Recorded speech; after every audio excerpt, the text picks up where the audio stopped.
कीर्तन में, मिलेंगे कीर्तन में, मिलेंगे कीर्तन में, मिलेंगे कीर्तन में, मिलेंगे कीर्तन में। आज मेरे गणपत मिलेंगे कीर्तन में, आज मेरे गणपत मिलेंगे कीर्तन में, आज मेरे गणपत।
कीर्तन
गणेश जी का धाम है, गणपत का धाम है, गणेश जी का धाम है, गणपत का धाम है। ओ मेरे अंगने में गणेश जी का धाम है, ओ मेरे अंगने में गणेश जी का धाम है।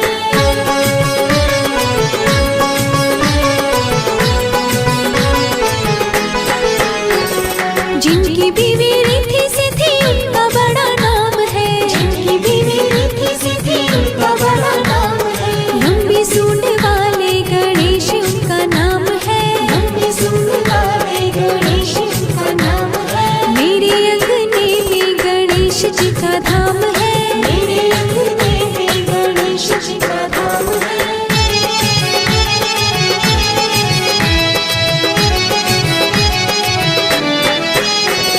जिनकी बीवी ब्रह्माणी उनका भी बड़ा नाम है, जिनकी बीवी ब्रह्माणी उनका भी बड़ा नाम है। सृष्टि के रचैया श्री ब्रह्मा उनका नाम है, सृष्टि के रचैया श्री ब्रह्मा उनका नाम है। मेरे अंगने में गणेश जी का धाम है, मेरे अंगने में गणेश जी का धाम है।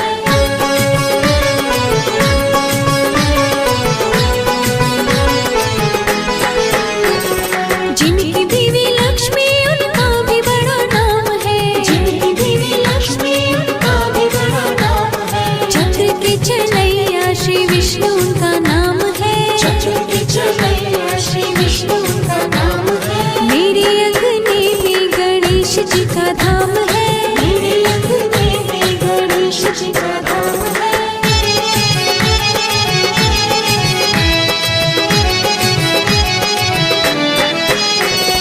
जिनकी बीवी गौरा उनका भी बड़ा नाम है, जिनकी बीवी गौरा उनका भी बड़ा नाम है। डमरू के बजैया शिव शंकर उनका नाम है, डमरू के बजैया शिव शंकर उनका नाम है। मेरे अंगने में गणेश जी का धाम है, मेरे अंगने में गणेश जी का धाम है।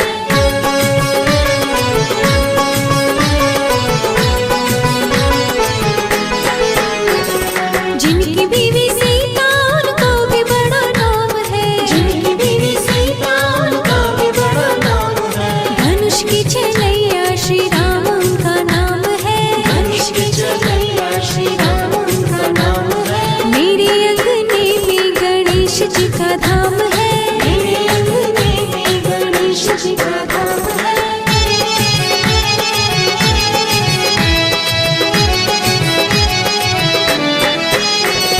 जिनकी बीवी रुक्मणी उनका भी बड़ा नाम है, जिनकी बीवी रुक्मणी उनका भी बड़ा नाम है। मुरली की बजैया श्री कृष्ण उनका नाम है, मुरली की बजैया श्री कृष्ण उनका नाम है। मेरे अंगने में गणेश जी का धाम है, मेरे अंगने में गणेश जी का धाम है।